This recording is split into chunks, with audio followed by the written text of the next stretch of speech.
España es tierra de batallas, conquistas y secretos, y entre sus leyendas más persistentes están los tesoros que nunca fueron hallados. Se dice que parte del gran botín visigodo tras el saqueo de Roma fue escondido en cuevas de los Pirineos de Lleida, de las riquezas abandonadas tras la batalla de Alarcos en 1195, o del botín del pirata Benito Soto, oculto en las rías gallegas. Algunos restos arqueológicos y documentos nos hablan de ellos, pero la mayoría siguen siendo un misterio sin resolver. Relájate, ponte cómodo y bienvenidos a Relatos al Oído.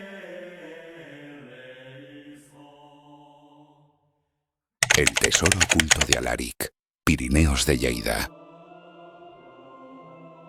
En el año 410 después de Cristo, Roma sufrió uno de los episodios más traumáticos de su historia, el saqueo de la ciudad por las tropas del rey visigodo Alarico I. Este acontecimiento no solo marcó el inicio simbólico del fin del Imperio Romano de Occidente, sino que también dio lugar a uno de los mayores enigmas relacionados con el paradero de las riquezas arrancadas de la capital imperial. Las fuentes de la época, como el cronista Procopio y otros autores tardoantiguos, aseguran que los visigodos se llevaron consigo un enorme botín compuesto por objetos preciosos, estatuas, piezas de oro, plata y joyas procedentes tanto de los templos paganos como de la propia Basílica de San Pedro. En ese tesoro se incluían además objetos de carácter simbólico, entre los que, según algunos testimonios, se hallaban reliquias de origen judío, como la célebre menorá de oro del Templo de Jerusalén, que había sido transportada a Roma por Tito tras la destrucción del Segundo Templo en el año 70. Aunque los detalles son confusos y las fuentes contradictorias, lo cierto es que el saqueo de Roma sembró la semilla de una de las grandes leyendas sobre tesoros perdidos en Europa. Tras el saqueo, Alarico murió poco después, en el año 410, durante la retirada visigoda hacia el sur de Italia. Según la tradición, fue enterrado en la ciudad de Cosenza, en Calabria, y su sepultura habría contenido parte del botín romano. Los testimonios apuntan a que el curso del río Busento fue desviado para ocultar su tumba, y que después el río volvió a su cauce, borrando toda huella de la sepultura. Aunque esta narración pertenece más al terreno de la crónica legendaria que al hecho verificable, sirve para mostrar hasta qué punto desde el primer momento el botín visigodo se rodeó de un halo de misterio. Lo que sí está documentado es que el grueso de los tesoros pasó a manos de los sucesores de Alarico y fue trasladado al nuevo centro de poder visigodo, Tolosa, en la actual región francesa de Occitania. En Tolosa se consolidó el reino visigodo de Occidente, que en el siglo V se convirtió en una de las potencias más influyentes de la Europa postromana. Allí, los visigodos custodiaron el tesoro romano como símbolo de legitimidad y prestigio.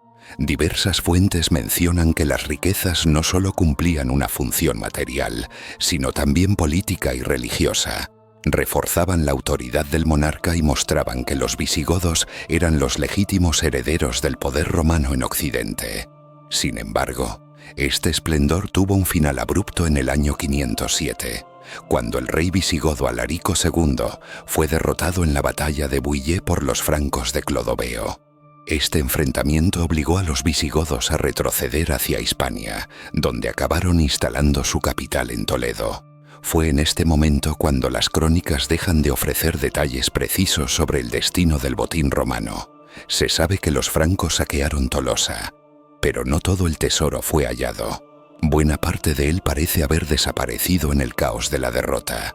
El repliegue visigodo hacia Hispania convirtió a los Pirineos en un corredor estratégico de gran relevancia.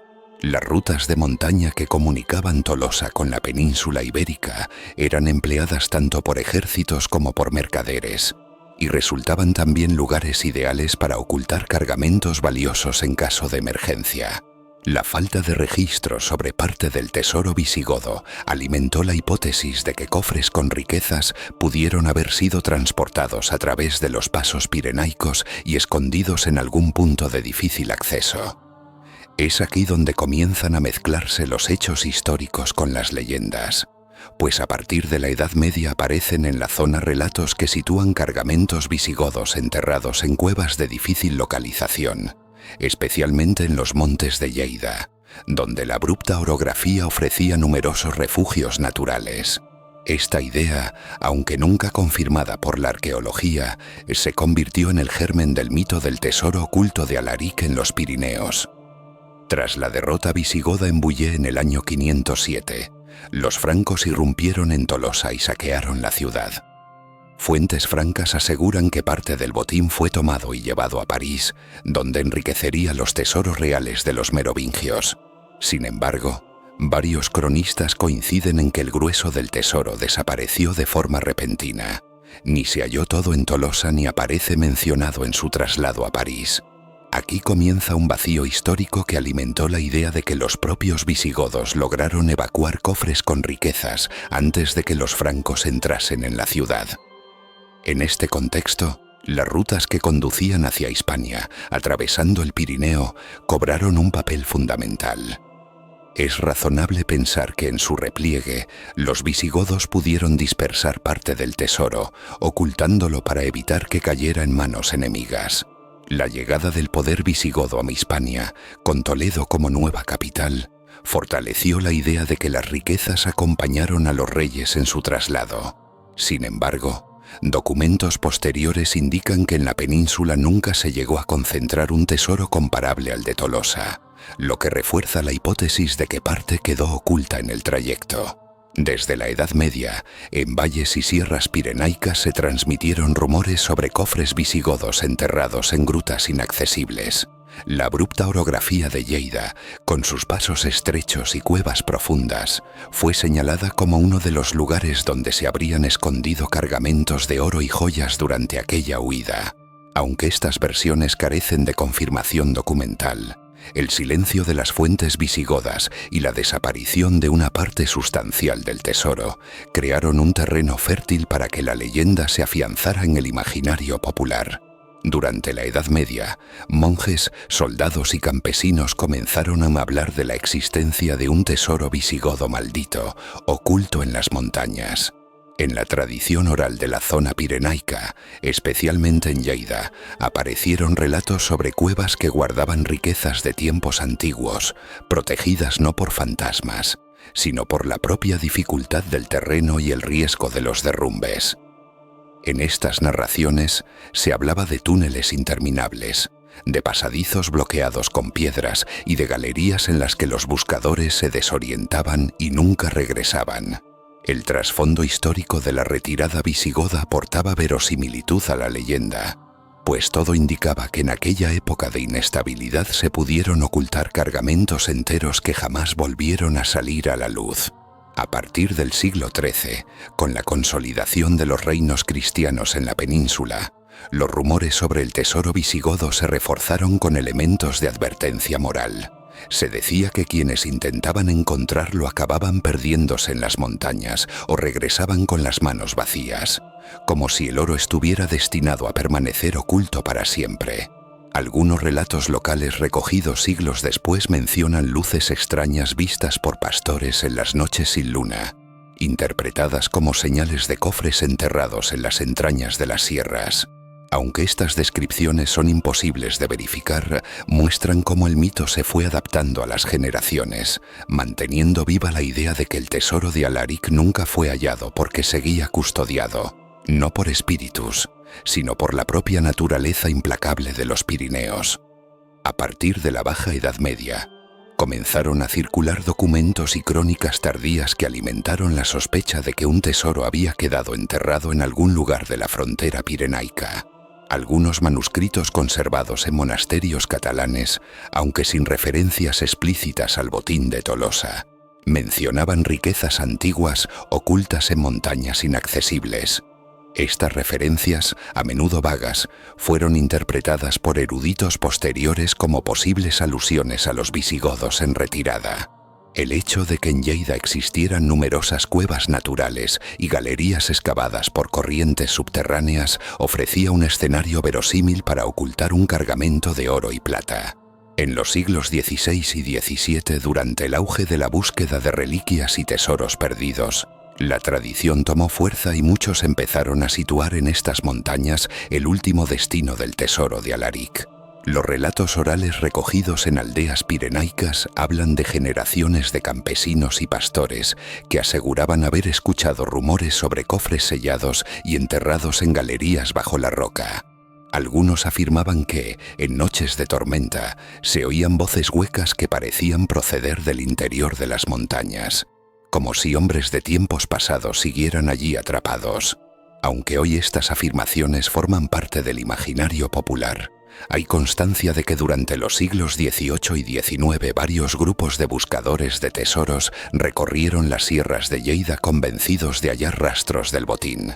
Con herramientas rudimentarias y escaso conocimiento geológico, muchos de ellos provocaron derrumbes en cuevas o quedaron atrapados en pasadizos, lo que contribuyó a reforzar la idea de que el tesoro estaba protegido por fuerzas más allá del alcance humano. El siglo XIX fue especialmente fértil en este tipo de historias, pues coincidió con un contexto cultural en el que el romanticismo exaltaba el misterio y las ruinas del pasado. Escritores locales recogieron testimonios de aldeanos que hablaban de luces que surgían de grietas en la montaña y de la existencia de mapas antiguos que señalaban entradas tapiadas en barrancos. A la par, eruditos y viajeros extranjeros, fascinados por la historia visigoda, especulaban con que el tesoro de Tolosa nunca había llegado íntegramente a Toledo y que debía de estar escondido en algún punto intermedio de la ruta. Estas hipótesis, aunque sin base documental sólida, encontraron eco en la tradición oral y dieron un nuevo aire a la leyenda. Ya en el siglo XX, con el avance de la arqueología, aparecieron hallazgos que, si bien no confirmaban la existencia del tesoro, sí reforzaban la presencia visigoda en la zona pirenaica. Excavaciones en Lleida y su entorno documentaron restos de asentamientos, piezas de cerámica, armas y ornamentos de época visigoda, lo que probaba que las rutas de paso por estas montañas fueron utilizadas intensamente tras la caída de Tolosa. Estos descubrimientos aportaron un sustrato real sobre el que la leyenda pudo mantenerse viva, pues demostraban que el territorio no era ajeno a los visigodos. Sin embargo, jamás se encontró rastro de riquezas extraordinarias, lo que dejó abierta la posibilidad de que todavía pudieran yacer ocultas en alguna caverna no explorada. Así, mientras la arqueología aportaba certezas, la tradición se encargaba de cubrir los vacíos con narraciones de voces apagadas, guardianes invisibles y riquezas que atraían tanto la ambición como el miedo de quienes las buscaban. La arqueología contemporánea, especialmente desde mediados del siglo XX, se ha esforzado en separar el mito de la realidad. Diversos equipos han trabajado en yacimientos visigodos en Cataluña y Aragón, confirmando que el Pirineo fue una zona de paso estratégico durante los años posteriores a la caída de Tolosa. Se han hallado necrópolis, pequeños enclaves fortificados y objetos metálicos como fíbulas y hebillas que muestran la presencia visigoda en la región. Sin embargo, nunca han aparecido rastro de grandes depósitos de oro o plata, ni restos que puedan asociarse directamente al fabuloso botín procedente de Roma. Los investigadores más prudentes consideran que lo más probable es que el tesoro fuera capturado casi en su totalidad por los francos tras la batalla de Bouillé, y que lo que sobreviviera terminara absorbido por el nuevo poder visigodo en Toledo. No obstante, la falta de pruebas no ha detenido a quienes sostienen que parte del tesoro fue ocultado en el repliegue y que sigue escondido en alguna caverna inaccesible de Lleida. La leyenda, lejos de apagarse con el paso de los siglos, ha continuado alimentándose de las historias transmitidas por los habitantes locales. A lo largo del siglo XX hubo varios intentos organizados de localizarlo, algunos de ellos incluso financiados por particulares convencidos de su existencia. La tradición popular dice que las montañas guardan un corazón de oro, y que aquellos que intentan penetrar demasiado en ellas terminan enfrentándose a accidentes, derrumbes o desapariciones. Los campesinos contaban historias de buscadores que, tras internarse en las grutas, nunca regresaron, lo que reforzó la creencia de que el tesoro no solo estaba enterrado, sino también protegido por fuerzas invisibles. Estas narraciones se integraron en la identidad cultural de la región, entremezclando la historia visigoda con un legado de misterio que aún hoy despierta interés. En la actualidad, el tesoro de Alaric se mantiene como una de las grandes leyendas de los Pirineos, un relato que une el saqueo de Roma y la caída del reino visigodo de Tolosa con el imaginario popular de las montañas catalanas. Para algunos, es simplemente un símbolo de la ambición humana y de la fragilidad de los imperios. Para otros, un misterio irresuelto que podría esconder todavía un hallazgo arqueológico extraordinario. Las cuevas, los desfiladeros y las necrópolis pirenaicas han pasado a formar parte de rutas turísticas y culturales que evocan la leyenda, manteniendo vivo el recuerdo de Alaric y de un botín que pudo cambiar el curso de la historia. El mito persiste porque no ha podido ser ni confirmado ni desmentido. Ahí radica su fuerza. La posibilidad de que los visigodos escondieran parte del botín romano en las entrañas de las montañas de Lleida sigue siendo, hoy, una pregunta abierta entre la historia documentada y la fascinación popular. El tesoro de Alarcos, Ciudad Real. El enclave de Alarcos, situado a unos 8 kilómetros de la actual ciudad de Ciudad Real, ya estaba ocupado en época íbera y romana, pero alcanzó especial relevancia en el contexto medieval. Durante el siglo XII, el avance musulmán desde Al-Ándalus hacia el norte y la presión cristiana desde Castilla hacia el sur hicieron de la zona un punto estratégico. El rey Alfonso VIII de Castilla, consciente de la necesidad de reforzar las fronteras del reino frente al poder almohade, decidió fortificar el cerro de Alarcos. Allí se levantó una imponente muralla, una fortaleza y una iglesia que quedó inconclusa, convirtiendo el enclave en uno de los baluartes principales de la frontera manchega. Este desarrollo marcaba no solo un punto militar, sino también un símbolo de la Castilla que buscaba expandirse hacia el sur. El año 1195 sería el escenario de una de las batallas más desastrosas para el reino castellano.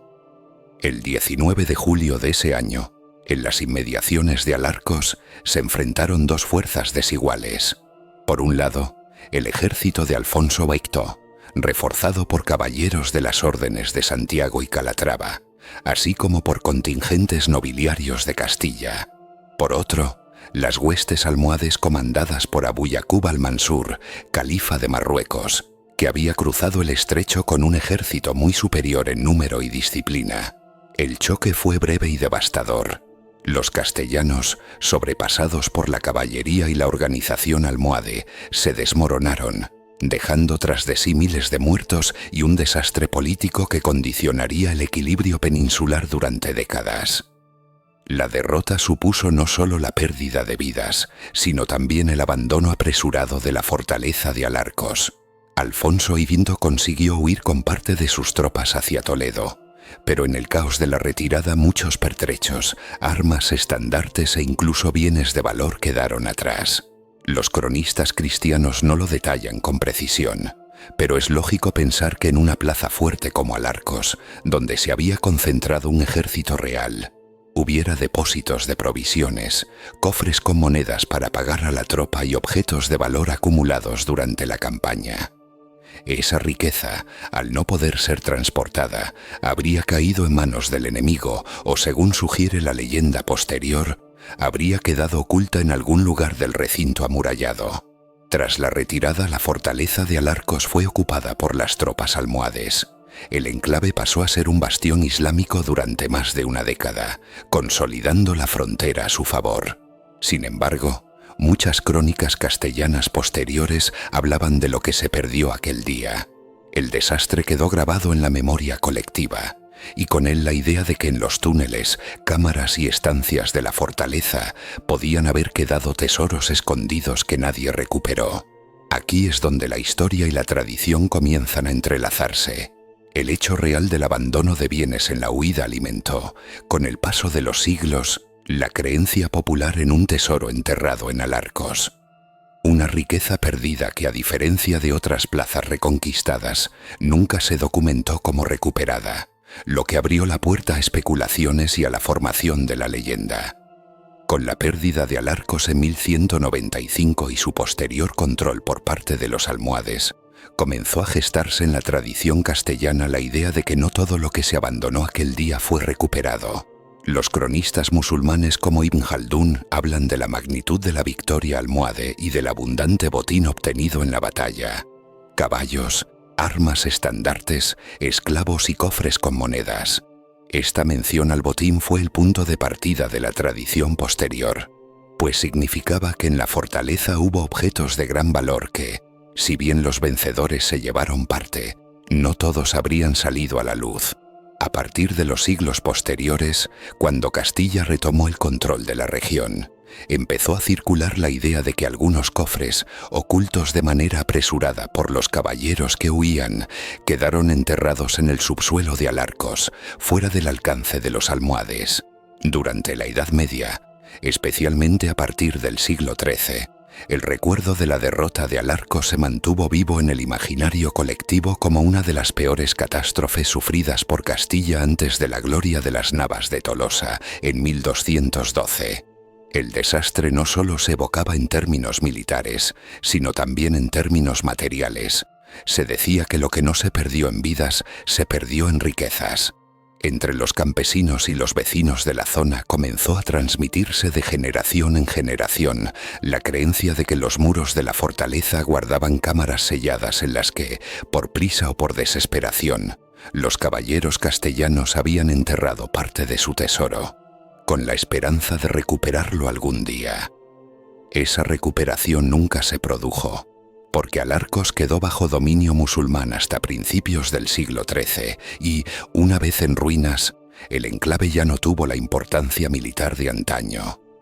En los siglos XVI y XVII, en pleno auge de la búsqueda de riquezas ocultas, ya fueran tesoros de la antigüedad, reliquias templarias o supuestos bienes escondidos por los musulmanes antes de su expulsión, Alarcos volvió a convertirse en un foco de interés.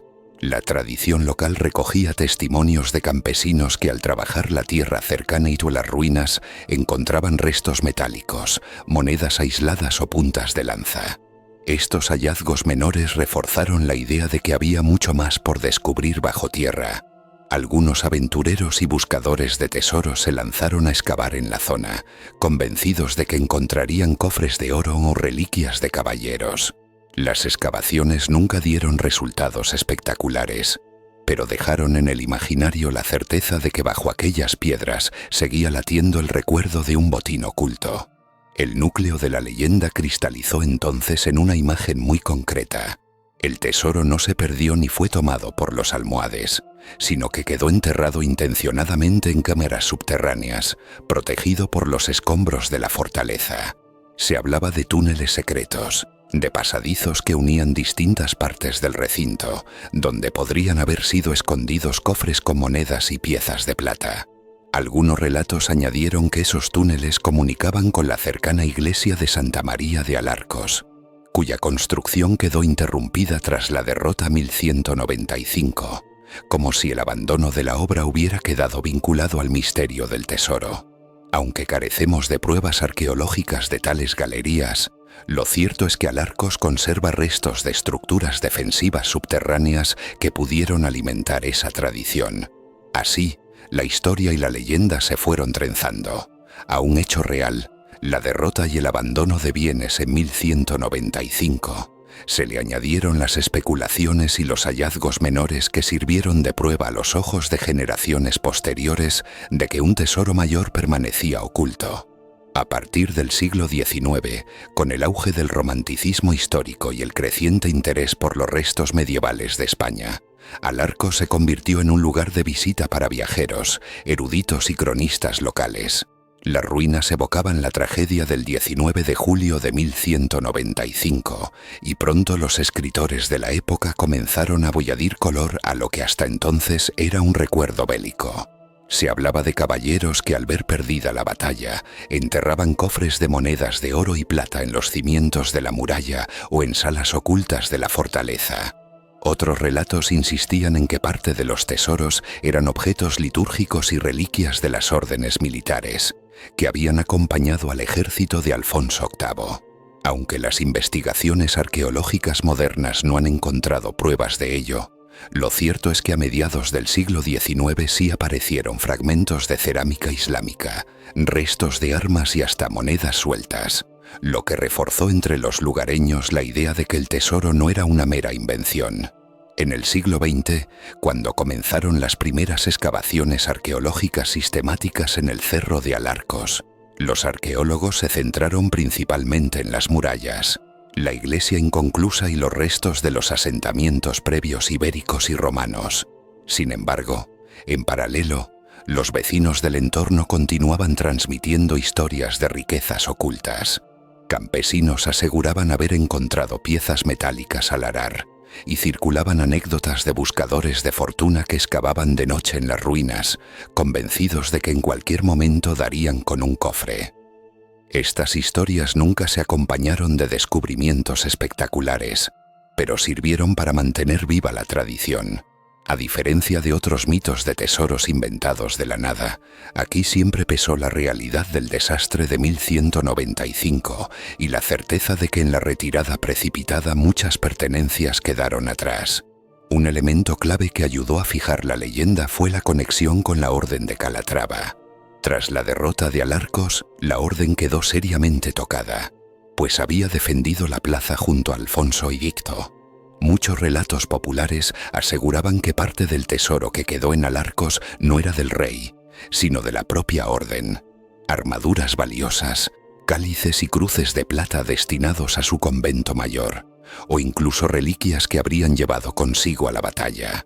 Según estas versiones, los caballeros, en un intento desesperado por evitar que cayeran en manos musulmanas, los enterraron bajo las losas de la iglesia inacabada o en los túneles de la fortaleza.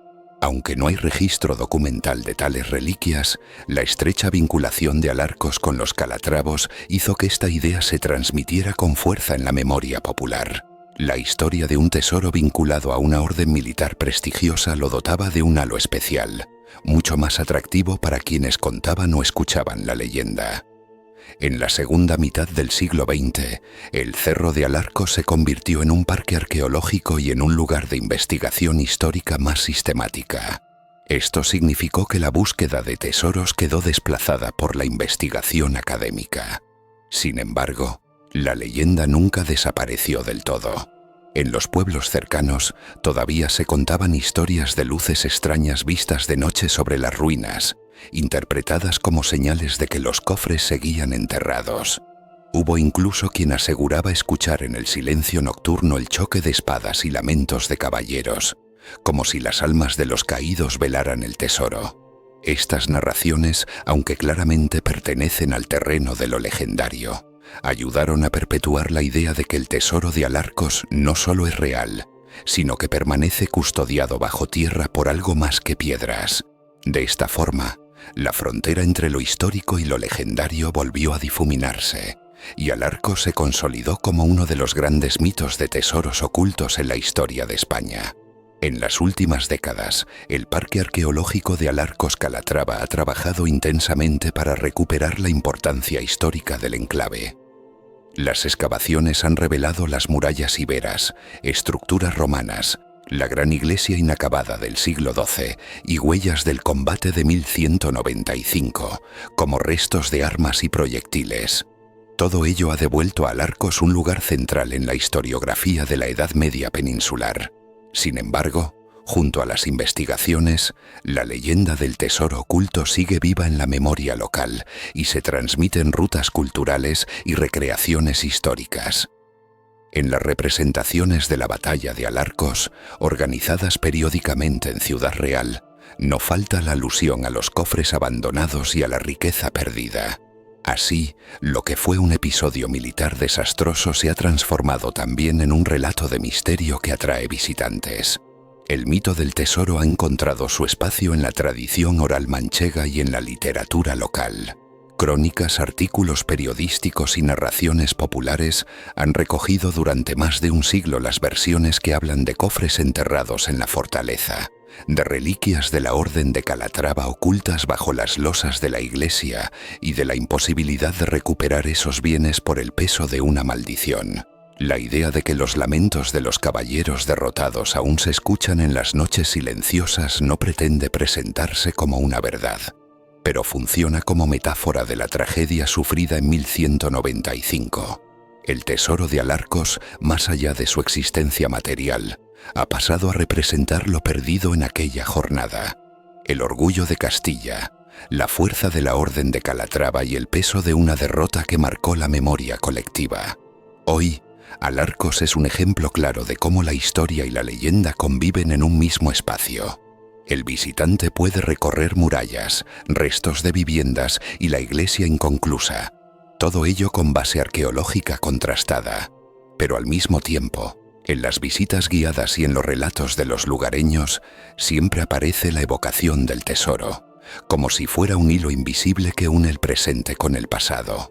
No hay pruebas materiales de cofres ni reliquias ocultas, pero la leyenda cumple otra función: mantener vivo el interés, ofrecer un relato atractivo y dar a la derrota de Alarcos un sentido simbólico.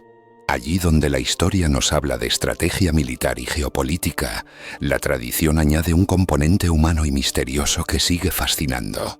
Así, el tesoro de Alarcos, más que un objeto concreto, se ha convertido en una de las grandes metáforas de la memoria histórica de Castilla y uno de los mitos de tesoros ocultos más persistentes de toda España. El tesoro del pirata Benito Soto, Pontevedra. Benito Soto Aboal nació en Pontevedra en 1805. En una Galicia marcada por la inestabilidad política y la crisis económica tras las guerras napoleónicas. Su infancia transcurrió en un ambiente marinero.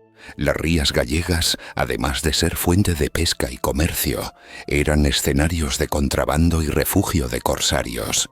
Desde muy joven, Benito se vio atraído por la vida en el mar, una salida casi inevitable para muchos jóvenes de la zona que buscaban escapar de la pobreza. Las fuentes sobre su juventud son escasas, pero se sabe que se enroló como marinero en barcos mercantes que navegaban entre Galicia y puertos del Atlántico. Allí aprendió las técnicas de navegación, el trato con la tripulación y el arte de la supervivencia en condiciones duras, todo lo cual acabaría sirviéndole en su futuro como pirata. La tradición popular en Pontevedra asegura que desde niño mostraba una personalidad fuerte y ambiciosa, y algunos relatos orales lo describen como alguien que quería más de lo que el mar podía darle, anticipando la senda peligrosa que acabaría recorriendo. Su paso de marinero honrado a corsario y de corsario a pirata estuvo marcado por la falta de oportunidades y el contexto político del momento. A comienzos del siglo XIX, muchos marinos gallegos se enrolaban en expediciones corsarias, autorizadas mediante patentes de corso para atacar barcos enemigos durante las guerras. Pero, una vez terminadas las hostilidades, estas patentes dejaron de tener valor, y quienes habían vivido de la rapiña se encontraron sin medios de vida. Benito Soto fue uno de ellos. Abandonó la vida de marinero comercial y se unió a grupos de corsarios que operaban en el Atlántico, pero pronto cruzó la línea que separaba el corso legal de la piratería. Ya no atacaba únicamente barcos enemigos en tiempos de guerra, sino que abordaba cualquier navío cargado de mercancías valiosas. Con este cambio se ganó fama de pirata despiadado, aunque al mismo tiempo comenzó a forjar el mito de último gran pirata europeo. Las primeras incursiones de Benito Soto se produjeron en las rutas comerciales que unían Europa con América y África. Documentos británicos de la época señalan que se dedicó a atacar principalmente barcos cargados de bienes coloniales: azúcar, tabaco, especias y metales preciosos. Se cuenta que era meticuloso en la preparación de los asaltos y que imponía disciplina férrea a su tripulación. No se trataba de un pirata improvisado, sino de alguien que había aprendido a explotar la debilidad de los mercantes en aguas abiertas. Sin embargo, la brutalidad con la que trataba a los prisioneros hizo que rápidamente se ganara la reputación de ser uno de los piratas más sanguinarios de su tiempo. En Galicia los rumores sobre sus fechorías llegaban a los puertos. donde los marineros transmitían relatos de saqueos y matanzas. Estos rumores contribuyeron a alimentar la leyenda negra que lo acompañaría hasta después de su muerte. El episodio que lo consagró como una figura temida en la historia de la piratería fue el asalto al Morning Star, un buque británico, en 1828. Este ataque fue especialmente recordado por la violencia con la que se ejecutó. La tripulación del Morning Star fue asesinada sin contemplaciones y el barco saqueado hasta el último rincón. El suceso provocó gran alarma en Inglaterra y en las potencias marítimas de la época, que comenzaron a considerar a Benito Soto una amenaza seria para la seguridad de sus rutas comerciales. Fue a partir de entonces cuando su nombre pasó a figurar en las listas de los más buscados, y cuando su leyenda comenzó a extenderse más allá de las costas gallegas. En la tradición popular, este episodio también se convirtió en la primera pista del posible origen de su misterioso tesoro. Se decía que parte de lo saqueado en el Morning Star fue guardado en cofres que nunca llegaron a encontrarse tras su captura, dando inicio a los rumores de un botín escondido. Tras el sangriento ataque al Morning Star, Benito Soto y su tripulación se convirtieron en objetivo prioritario de las armadas europeas. Los informes británicos describían a Soto como un pirata sin escrúpulos que no dejaba testigos, lo que le garantizaba notoriedad pero también lo condenaba a ser perseguido sin descanso. A diferencia de otros piratas que intentaban pactar con autoridades locales o esconderse bajo la fachada de comerciantes, Soto decidió continuar con sus incursiones, aumentando su fama y su fortuna. Las costas del Atlántico, desde Madeira hasta el Caribe, comenzaron a resonar con relatos de sus ataques. Cada barco que desaparecía en esas rutas aumentaba las sospechas de que Soto estaba detrás.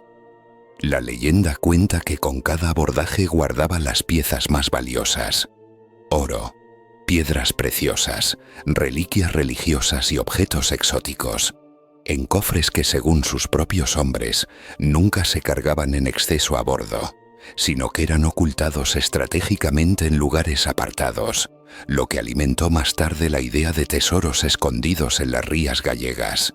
Hacia 1829, la presión internacional contra Soto se intensificó.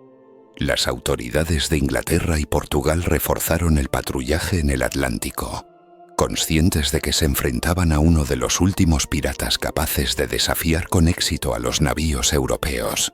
Fue entonces cuando surgió el mito de que Soto, sabiendo que no podría escapar eternamente, comenzó a planear el ocultamiento de sus riquezas. Testimonios recogidos años después en Pontevedra hablan de marineros que aseguraban haber transportado cofres desde barcos hasta pequeñas embarcaciones menores que se adentraban en la ría. Según esas versiones, los cofres eran llevados a cuevas costeras o enterrados en zonas de difícil acceso, protegidas por la marea. Aunque no existen pruebas documentales de que esto ocurriera, la tradición oral lo repite con insistencia, y aún hoy algunos vecinos sostienen que el mar guarda el secreto del tesoro de Soto. El final de su carrera se precipitó en 1830, cuando fue capturado cerca de Gibraltar tras una serie de delaciones. La justicia británica lo apresó y lo sometió a juicio de manera rápida. En apenas unos meses fue condenado a muerte por sus crímenes de piratería, con especial énfasis en la masacre del Morning Star.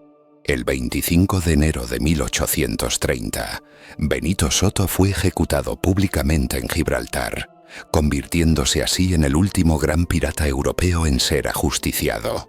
Sus últimas palabras, según algunos cronistas, fueron ambiguas y dejaron abiertas las especulaciones.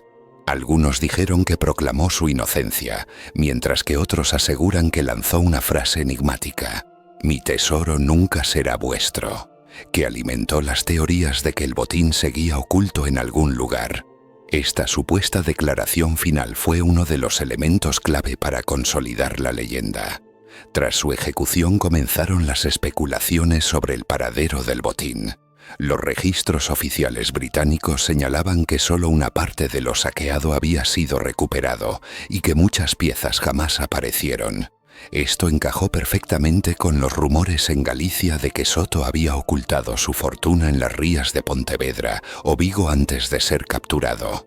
En las décadas posteriores, pescadores y aventureros aseguraban haber visto cofres hundidos o escuchar historias de barcos que tropezaban con cadenas y restos metálicos en los fondos marinos. Aunque ninguna expedición consiguió hallar pruebas concluyentes, la ausencia de un hallazgo completo fue suficiente para mantener viva la leyenda. Desde entonces, el nombre de Benito Soto no solo es recordado como un pirata sanguinario, sino también como el guardián de un tesoro perdido que, aún hoy, sigue siendo buscado por curiosos y exploradores. Después de su ejecución en Gibraltar en 1830, la figura de Benito Soto se convirtió rápidamente en objeto de fascinación tanto en Galicia como en Inglaterra. Los periódicos británicos lo presentaban como un monstruo sin piedad, el último de los piratas del Atlántico, mientras que en las tabernas de Pontevedra y Vigo comenzaron a circular relatos más ambiguos. Algunos lo describían como un asesino despiadado, otros como un hombre que luchó contra un sistema injusto y que en su rebeldía había logrado burlar durante años a los poderosos imperios europeos. Ese contraste en su imagen fue la semilla para que, con el paso del tiempo, la leyenda de su tesoro creciera. La falta de registros precisos sobre lo confiscado tras su captura permitió que la imaginación popular cubriera los vacíos con historias de cofres ocultos en grutas marinas y túneles subterráneos a los que solo se podía acceder en marea baja. En la segunda mitad del siglo XIX empezaron a aparecer testimonios orales que reforzaban esa idea. Pescadores de la ría de Pontevedra hablaban de ruidos extraños en el fondo del mar, como golpes metálicos o cadenas arrastradas por la corriente. Otros afirmaban haber visto, en días de mar en calma y aguas claras, brillos que parecían surgir del fondo, como si hubieran cofres abiertos reflejando la luz del sol. La tradición popular interpretó estos fenómenos como señales del tesoro oculto. Aunque la explicación más racional podría estar en restos de naufragios menores o simples reflejos marinos, la falta de pruebas no detuvo a quienes estaban convencidos de que Soto había dejado allí su fortuna. Estas narraciones se transmitieron de generación en generación y se convirtieron en parte de la identidad marinera local. A lo largo del siglo XX comenzaron las primeras expediciones privadas. En la década de 1920, un grupo de aventureros de Vigo, apoyados por inversores locales, organizó una búsqueda sistemática en cuevas costeras y fondos marinos próximos a la ría. Se basaban en mapas antiguos y en relatos transmitidos oralmente, pero la empresa resultó un fracaso. Años después, en 1955, otra expedición, esta vez con apoyo de equipos de buceo más modernos, exploró la ría de Vigo sin obtener resultados concluyentes. Lo único hallado fueron fragmentos de cadenas oxidadas y restos de barcos mercantes, probablemente de épocas posteriores. Estos hallazgos, lejos de sofocar la leyenda, sirvieron para reavivarla, ya que reforzaban la idea de que el tesoro estaba bien escondido, protegido por el mar o por las propias precauciones que Soto habría tomado en vida. En paralelo, la tradición oral seguía viva entre los marineros. Viejos pescadores de Combarro y Marín contaban que, en las noches tranquilas, cuando el mar parecía en reposo, se podían escuchar voces que provenían del agua. Algunos aseguraban que eran los lamentos de los marineros asesinados por Soto, pero la mayoría coincidía en que se trataba de una advertencia. El tesoro está ahí, pero no pertenece a los vivos. Estas historias transmitidas alrededor de las chimeneas en las casas marineras o en las tabernas del puerto convirtieron la leyenda en parte del folclore popular. Cada nueva generación de pescadores heredaba las mismas advertencias: no tentar al mar, no buscar lo que el pirata había escondido. Así, el mito del tesoro de Soto se consolidó no solo como una búsqueda de riquezas materiales, sino como un símbolo de respeto a la memoria y a los peligros del océano. En la segunda mitad del siglo XX y las primeras décadas del siglo XXI, el mito del tesoro de Benito Soto no perdió fuerza, sino que encontró nuevos canales de difusión. A partir de los años 70, con la expansión del buceo deportivo en Galicia, comenzaron a organizarse exploraciones más sistemáticas en la ría de Vigo. Algunos buzos locales aseguraban haber encontrado restos de cañones oxidados y maderas sumergidas que podrían pertenecer a navíos ligados al pirata, pero nunca se documentó un hallazgo que pudiera vincularse directamente con su botín. Estas pequeñas noticias alimentaban la imaginación colectiva y aparecían en la prensa regional, manteniendo vivo el interés por el tema. En paralelo, las leyendas urbanas se modernizaron. Ya no se hablaba solo de voces marineras o lamentos, sino de supuestos mapas secretos que habrían sido guardados por descendientes de piratas o incluso de francmasones que habrían protegido el legado de Soto. En los años 90, varios investigadores independientes recopilaron documentos históricos en Gibraltar y en Pontevedra para intentar calcular el tamaño real del botín perdido. Los registros judiciales británicos mencionaban que una parte importante de las riquezas saqueadas por Soto nunca fue recuperada. Sin embargo, tampoco se ofrecían detalles precisos de su destino. Esto dio pie a teorías variadas. Algunos sostenían que había logrado enviarlas a tierra firme antes de ser capturado, quizá en cofres enterrados en la costa gallega. Otros creían que el botín se perdió definitivamente en el mar durante las huidas apresuradas de la Burla Negra, su temida goleta. Sin pruebas concluyentes, la incertidumbre siguió alimentando la tradición de un tesoro escondido, lo que consolidó aún más la dimensión legendaria del personaje. Hoy, la figura de Benito Soto es un elemento clave del patrimonio cultural de Pontevedra y de Galicia. Su historia se recuerda en rutas turísticas, obras de teatro, novelas históricas y hasta canciones populares. En Pontevedra, su nombre aparece asociado tanto a la ferocidad del último gran pirata atlántico como a la esperanza de un tesoro jamás hallado.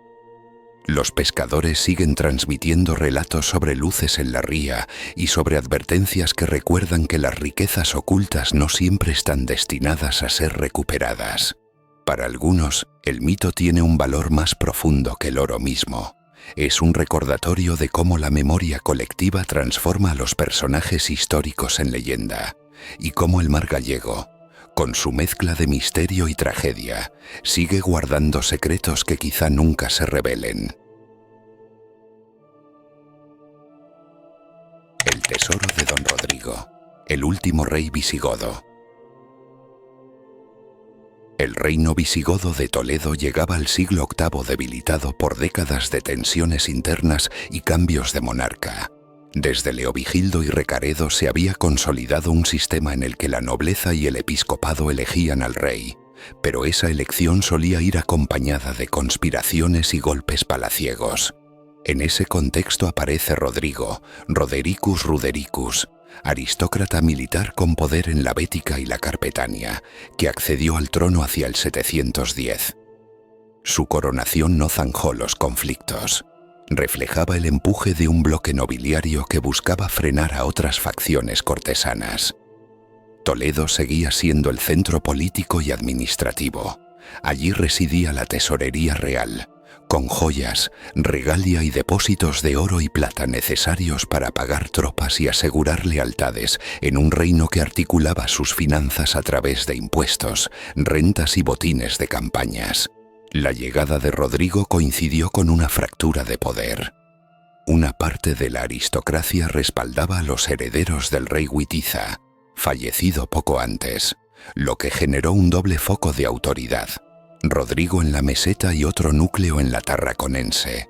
Las fuentes tardías hablan de un partido witizano que habría saboteado el esfuerzo bélico contra el enemigo exterior.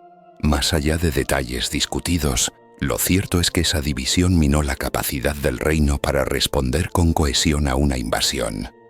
La corte visigoda, acostumbrada a la guerra de frontera y a expediciones punitivas, se veía ahora obligada a una gran campaña de concentración, que exigía movilizar contingentes de diversos duces y con ellos sueldos, vituallas y, en última instancia, fondos de la tesorería para soldadas y fidelidades. En la primavera-verano del 711, Tarik ibn Ziyad cruzó el estrecho con un ejército mayoritariamente bereber, reforzado poco después. La operación combinó oportunismo militar y cálculo político omeya. Avanzar rápido por la Bética, asegurar puentes y vados y obligar a Rodrigo a presentar batalla en el sur.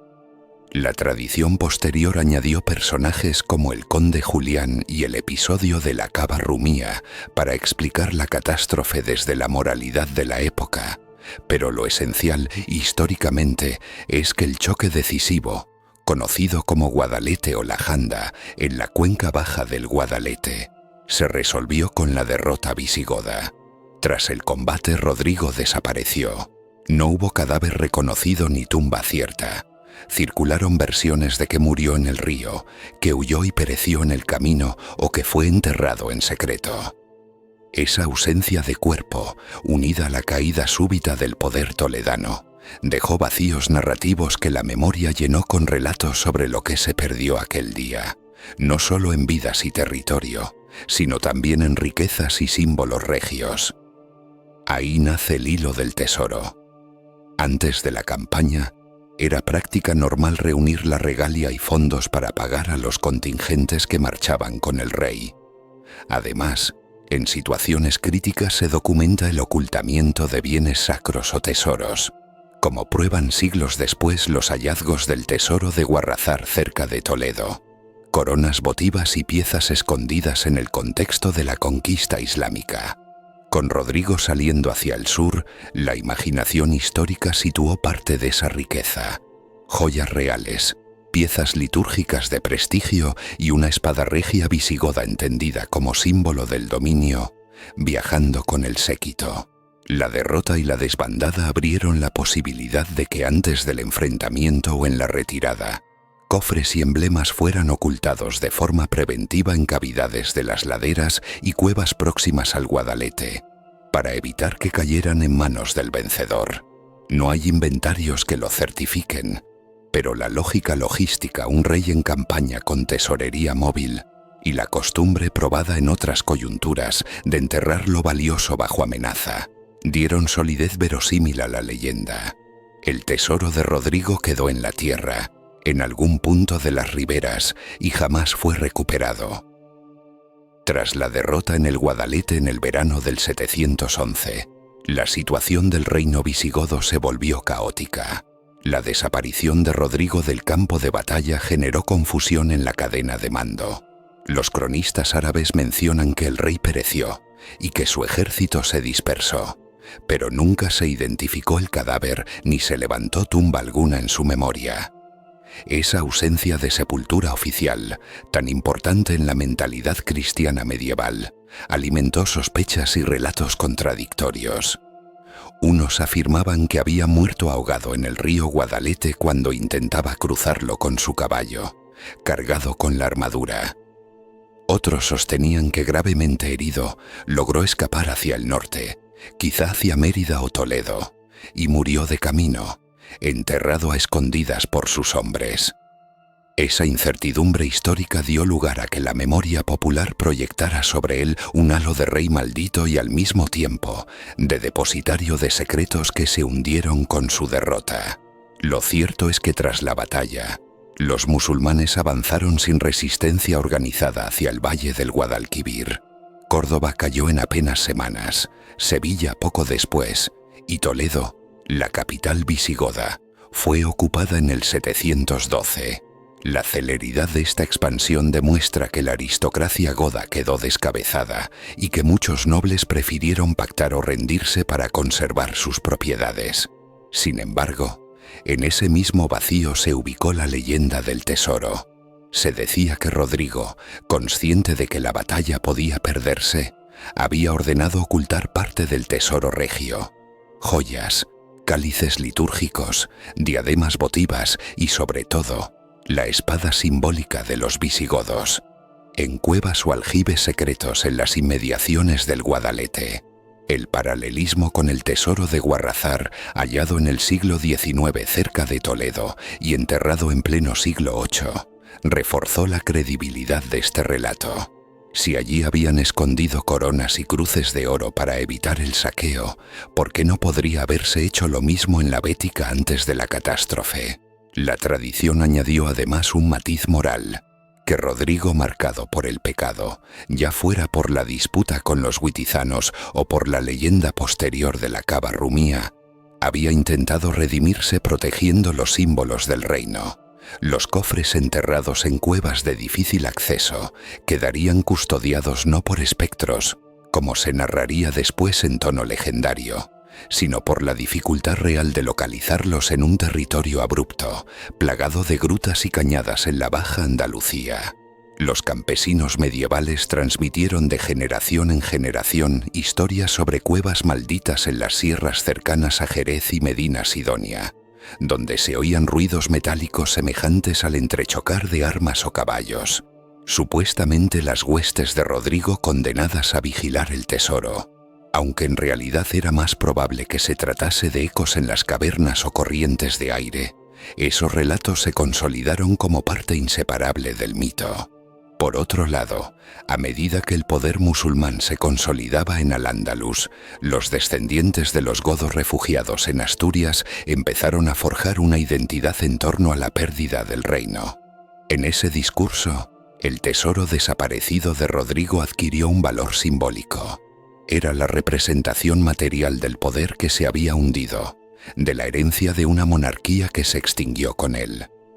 Las crónicas asturianas posteriores, como la crónica de Alfonso III en el siglo IX, mencionan a Rodrigo como el último rey y evocan indirectamente la desposesión sufrida tras el Guadalete. Así, el tesoro oculto se convirtió en metáfora de la grandeza arrebatada y del reino perdido, a la espera de ser recuperado en un futuro de redención. El mito sirvió tanto para mantener viva la memoria visigoda como para explicar, en términos narrativos, cómo un poder tan vasto se había desmoronado en apenas unos meses. En los siglos posteriores a la conquista musulmana, la figura de don Rodrigo siguió generando debate entre cronistas árabes y cristianos. Las fuentes árabes, como la Mighbar Majmua, insisten en que Rodrigo murió en la batalla y que su cuerpo fue identificado por las ropas reales, pero otros textos lo contradicen. La ausencia de una tumba documentada hizo que en distintos lugares surgieran tradiciones que aseguraban ser el sitio donde reposaban sus restos. Una versión muy extendida en la Edad Media afirmaba que fue enterrado en Viseu, en Portugal, tras huir hacia el oeste y morir allí. Otra versión situaba su tumba en la Sierra de Segura, en Jaén, custodiada por monjes que guardaban silencio. Estas discrepancias sirvieron de base a múltiples relatos sobre que Rodrigo no solo escapó con vida, sino que se llevó consigo las joyas reales. Así, la búsqueda del tesoro quedó ligada a la búsqueda de su tumba.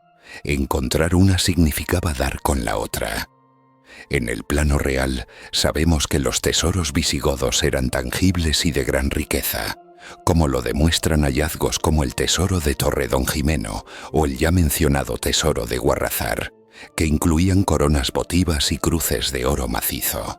Estas piezas habían sido ofrecidas por reyes visigodos a templos y basílicas como ofrenda a Dios, pero en tiempos de crisis fueron enterradas para evitar el saqueo.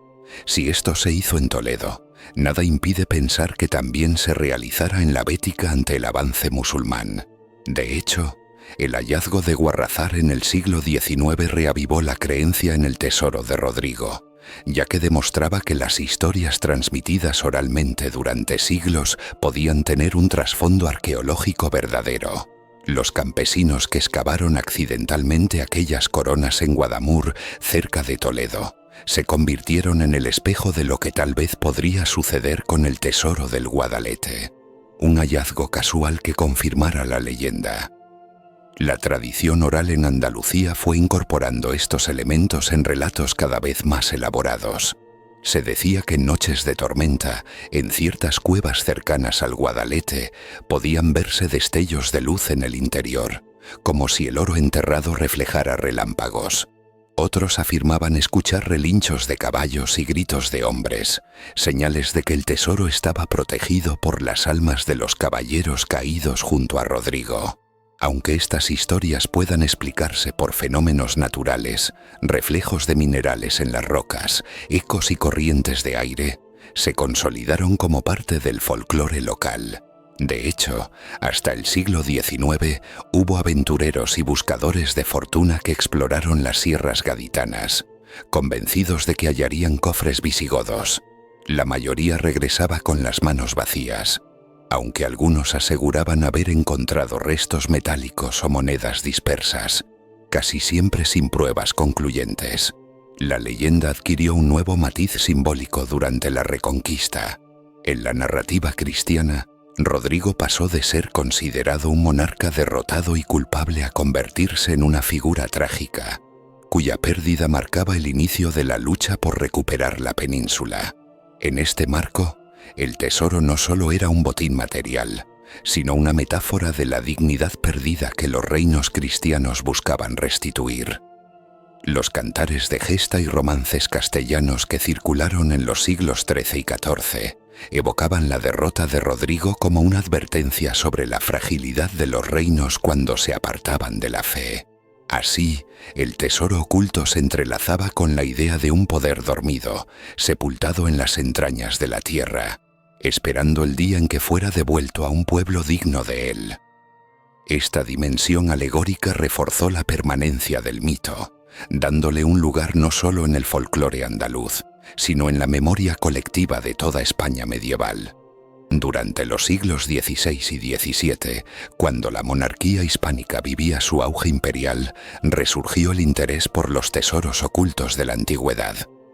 Los cronistas de la época, fascinados por relatos de riquezas enterradas, incluyeron menciones al tesoro visigodo en sus escritos. Autores como Ambrosio de Morales, que recorrió España investigando reliquias antiguas, recogieron noticias de hallazgos fortuitos de monedas visigodas en campos de labranza, reforzando la idea de que grandes depósitos aún yacían ocultos. En paralelo, la figura de don Rodrigo pasó a ocupar un lugar casi mítico. En algunas versiones de romances populares, se decía que el último rey se había convertido en penitente errante, condenado a vagar hasta que alguien recuperase las joyas que escondió. Estas narraciones, difundidas por juglares, alimentaban tanto la devoción popular como la codicia de quienes soñaban con hallar las riquezas bajo tierra. Ya en el siglo XIX, el romanticismo literario recuperó con fuerza la figura de don Rodrigo y la vinculó al imaginario de un pasado heroico y trágico. Escritores como José Zorrilla y Manuel José Quintana evocaron la caída del reino visigodo en sus poemas y leyendas, reforzando la idea de que en la derrota de Rodrigo se encontraba la semilla de la futura España. A la vez, el descubrimiento de grandes tesoros arqueológicos como el de Guarrazar en 1858 probó que la costumbre de enterrar joyas y símbolos de poder real no era un invento de la leyenda, sino un hecho comprobado. Estos hallazgos despertaron un renovado interés en los posibles depósitos aún escondidos en la cuenca del Guadalete, atrayendo tanto a eruditos como a buscadores clandestinos que escarbaban en cuevas y ruinas en busca de fortuna. Ninguno logró pruebas concluyentes, pero sí contribuyeron a mantener vivo el mito en la cultura popular. En tiempos contemporáneos, el tesoro de don Rodrigo sigue siendo un misterio sin resolver. Los arqueólogos han trabajado en la zona del Guadalete y en antiguos enclaves visigodos, pero no han hallado más que restos dispersos que, aunque importantes para la historia material de la época, no pueden compararse con las riquezas descritas por la tradición. Para muchos, la leyenda tiene más valor simbólico que material. Representa la pérdida de un reino, la transición hacia un nuevo orden y el recuerdo de un monarca derrotado cuya huella quedó difuminada entre la historia y la fábula. Sin embargo, en pueblos de Cádiz y Sevilla aún se cuentan historias de pastores o campesinos que aseguran haber visto luces en las cuevas, o de exploradores que creen haber estado cerca de una entrada sellada bajo tierra. Así, El tesoro del último rey visigodo se mantiene como una de las leyendas más persistentes de la península. Una mezcla de arqueología, tradición oral y memoria colectiva que, aunque probablemente nunca se resuelva, seguirá fascinando a quienes buscan en el pasado los enigmas que el tiempo nunca reveló por completo. El tesoro judío de Lorca, Murcia.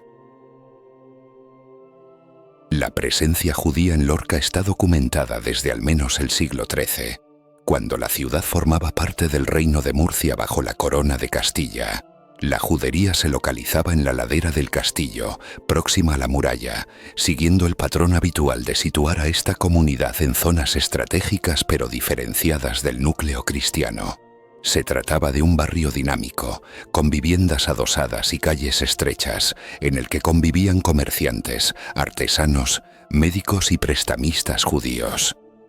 Esta comunidad jugaba un papel clave en la vida económica de Lorca, participando en la agricultura a través de arriendos de tierras, en la elaboración de productos artesanales y, sobre todo, en el préstamo de dinero, actividad que, aunque generaba tensiones sociales, era vital para el funcionamiento económico de la ciudad medieval. A lo largo del siglo XV, la situación de los judíos en Lorca, al igual que en otras ciudades castellanas, se volvió más complicada. Por un lado, estaban bajo la protección real, que veía en ellos una fuente de impuestos y un motor económico.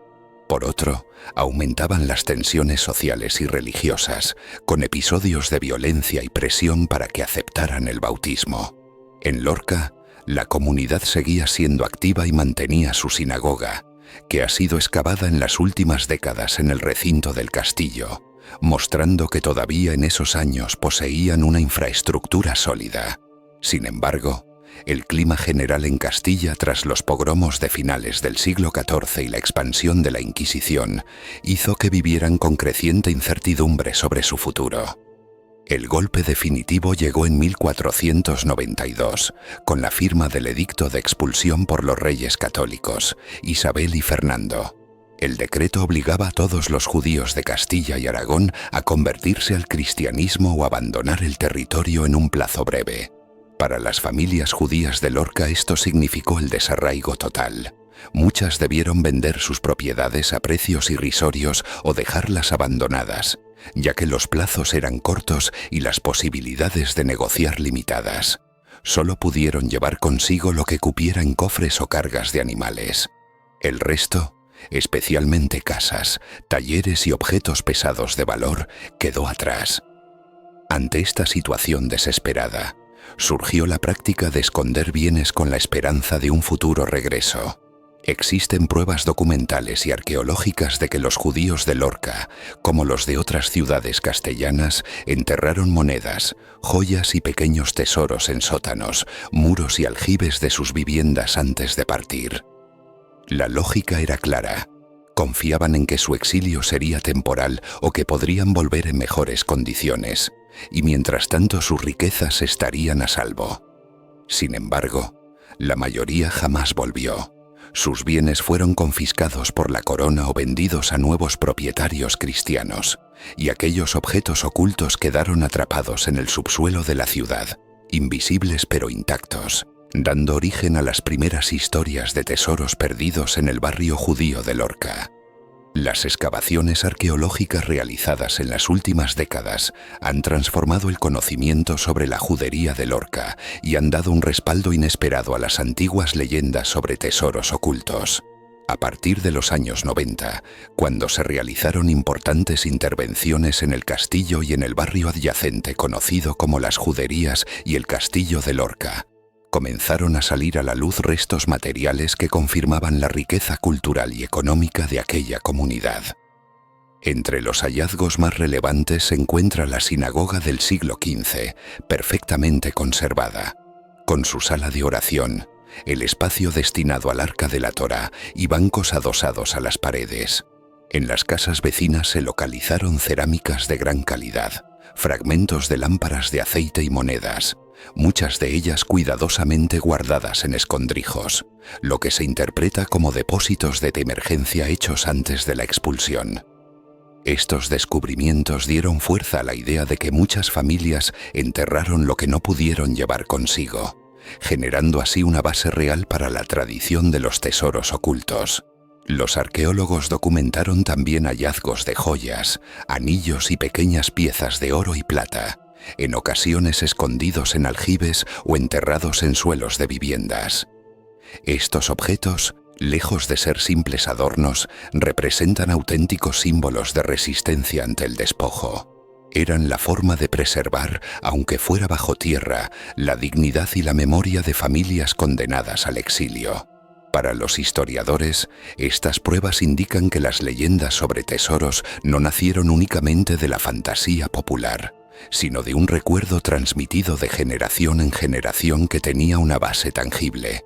Cada hallazgo arqueológico refuerza la posibilidad de que buena parte de los tesoros permanezca aún sin descubrir en los rincones más inaccesibles del casco antiguo de Lorca. Al mismo tiempo, la transmisión oral entre los vecinos de Lorca mantuvo viva la idea de que bajo las casas del barrio judío existían riquezas enterradas. Desde el siglo XVI hasta el XIX abundaron las historias de vecinos que al reformar sus viviendas encontraban monedas antiguas, collares o cálices metálicos. Estos hallazgos puntuales, aunque pequeños, alimentaban la esperanza de que bajo los cimientos de la ciudad se escondían tesoros mayores. En ocasiones, estas narraciones iban acompañadas de advertencias. Se decía que los aljibes estaban protegidos por maldiciones o que los objetos se deshacían en polvo si eran sacados sin el respeto debido. Más allá de lo supersticioso, estas leyendas funcionaban como un reflejo colectivo de la memoria de una comunidad desaparecida y de su riqueza perdida en circunstancias traumáticas. Durante la Edad Moderna y la Edad Contemporánea, la leyenda del tesoro judío de Lorca adquirió además un valor simbólico. Para algunos, representaba la injusticia histórica de la expulsión de 1492. Para otros, un misterio económico que podría algún día sacar a la luz riquezas incalculables. La tradición popular afirmaba que las casas abandonadas en la judería escondían sótanos tapiados, accesos secretos y túneles que conectaban con el castillo, lugares donde los judíos habrían ocultado sus bienes más valiosos. Aunque las investigaciones modernas no han confirmado la existencia de grandes galerías subterráneas, sí han demostrado que los aljibes y las estructuras hidráulicas eran habituales en las viviendas judías, lo que explicaría por qué estos espacios aparecen una y otra vez en la tradición oral como los escondites predilectos de los tesoros. En el siglo XIX, cuando la arqueología aún no estaba desarrollada como disciplina, Lorca ya era escenario de búsquedas improvisadas en el barrio judío. Se cuenta que muchos vecinos, alentados por relatos transmitidos en la tradición oral, cavaban en los patios de sus casas o en las inmediaciones de la antigua judería con la esperanza de hallar monedas o joyas. Estas prácticas, más cercanas al expolio que a la investigación, generaron historias de hallazgos casuales. Arcas pequeñas con monedas, sortijas o candeleros metálicos. La mayoría de estos relatos nunca pudo comprobarse, pero sirvieron para alimentar la leyenda de que los bienes ocultos por las familias judías seguían esperando bajo tierra. Incluso llegaron a circular rumores de que algunos objetos aparecidos en reformas de viviendas fueron vendidos en secreto a anticuarios o fundidos para obtener metales preciosos. Con la llegada del siglo XX, los avances arqueológicos permitieron dar un contexto más científico a estas narraciones. Excavaciones realizadas en la década de 1990 en la judería de Lorca revelaron depósitos de monedas y pequeñas piezas de oro cuidadosamente escondidas en suelos o muros. Entre ellas se hallaron dirhams de plata y dinares de oro, procedentes de intercambios con comunidades musulmanas y cristianas, lo que refleja la intensa actividad comercial de los judíos lorquinos. Estos hallazgos confirmaron que la costumbre de enterrar bienes ante situaciones de peligro era real y recurrente. La expulsión de 1492 no fue un episodio aislado en la práctica de ocultar riquezas. Ya en tiempos de guerras fronterizas o ataques de bandoleros, Los habitantes de la judería acostumbraban a proteger lo que más valor tenía escondiéndolo bajo tierra o en aljibes, reforzando así la plausibilidad histórica de la leyenda. El hallazgo de la sinagoga de Lorca en 2003 supuso un punto de inflexión. Este descubrimiento, considerado único en la península ibérica, sacó a la luz no solo un lugar de culto, sino también viviendas adyacentes con espacios de almacenamiento. Los arqueólogos encontraron pruebas de que antes de abandonar sus casas, algunas familias sellaron aljibes o cerraron accesos secundarios, posiblemente con la intención de regresar algún día. Aunque no se localizaron tesoros de gran magnitud, estos detalles arquitectónicos parecían coincidir con las descripciones legendarias de sótanos tapiados y habitaciones cerradas que los vecinos transmitieron durante siglos. El hallazgo no solo dio base material a la leyenda, sino que la revitalizó en la memoria colectiva, convirtiéndola en parte esencial del relato cultural de la ciudad. Hoy en día, la leyenda del tesoro judío de Lorca ha pasado de ser un simple rumor popular a convertirse en un símbolo del patrimonio perdido y de la memoria de una comunidad desaparecida. Los hallazgos arqueológicos reales han confirmado fragmentos de la tradición oral, pero también han mantenido vivo el misterio de si aún quedan riquezas bajo el casco antiguo. En la ciudad se organizan visitas guiadas que muestran la sinagoga y las casas del barrio judío, presentando la historia real junto a la tradición legendaria. Para muchos lorquinos, la idea de que aún pueda haber tesoros ocultos en sótanos o aljibes sellados no es solo un mito, es una posibilidad que une pasado y presente, historia y memoria, en un mismo relato. En el punto 13, conviene señalar cómo la leyenda del tesoro se fue adaptando a los tiempos modernos. Durante el siglo XX y principios del XXI, los relatos sobre sótanos tapiados o aljibes sellados se transmitieron como historias de barrio, sobre todo entre vecinos mayores que afirmaban conocer casas donde, al picar muros o excavar en los patios, se habían encontrado restos de vasijas, candiles y monedas. Estos hallazgos, aunque modestos, servían para reforzar la idea de que cada vivienda podía guardar un secreto oculto bajo su suelo. Las excavaciones oficiales en la judería, que aportaron evidencias arqueológicas reales de bienes escondidos, no hicieron más que dar solidez a esas narraciones, al demostrar que la práctica de enterrar riquezas era habitual entre las familias judías antes de su expulsión. Así, el mito pasó de ser considerado una superstición popular a un relato con un fondo histórico indiscutible. El punto 14 nos muestra cómo la leyenda también ha influido en la forma en que Lorca conserva y difunde su patrimonio. La recuperación de la sinagoga y del barrio judío no solo ha sido un proyecto arqueológico, sino también cultural y turístico. Hoy se presentan las historias del tesoro como parte de un itinerario que combina la memoria de la comunidad judía con la riqueza simbólica de la tradición oral. Las autoridades locales han sabido aprovechar esta fusión entre historia y leyenda para atraer visitantes y reforzar la identidad de la ciudad. En festivales, rutas nocturnas y actividades escolares, se cuenta la tradición del tesoro aún oculto, mostrando cómo mito y realidad se entrelazan para mantener viva la memoria del pasado. Así, lo que en otro tiempo fue solo un rumor se ha transformado en un elemento de identidad colectiva y un puente entre generaciones. Finalmente, en el punto 15, la permanencia de la leyenda en la actualidad refleja más que una simple obsesión por riquezas enterradas. Para muchos, el tesoro judío de Lorca representa una metáfora del legado perdido de la comunidad judía, abruptamente arrancada en 1492. El mito de los sótanos sellados y los bienes ocultos simboliza el vacío que dejó su expulsión y al mismo tiempo la esperanza de recuperar fragmentos de esa memoria. Aunque arqueológicamente nunca se descubra un gran tesoro, la leyenda mantiene vivo el vínculo entre el presente y la historia silenciada de Lorca, recordando que cada piedra del barrio judío guarda una parte de lo que se perdió. Así, más que un relato sobre oro y joyas, El tesoro de Lorca es hoy una historia sobre la permanencia de la memoria, la huella de la diáspora y el valor de reconocer lo que fue borrado.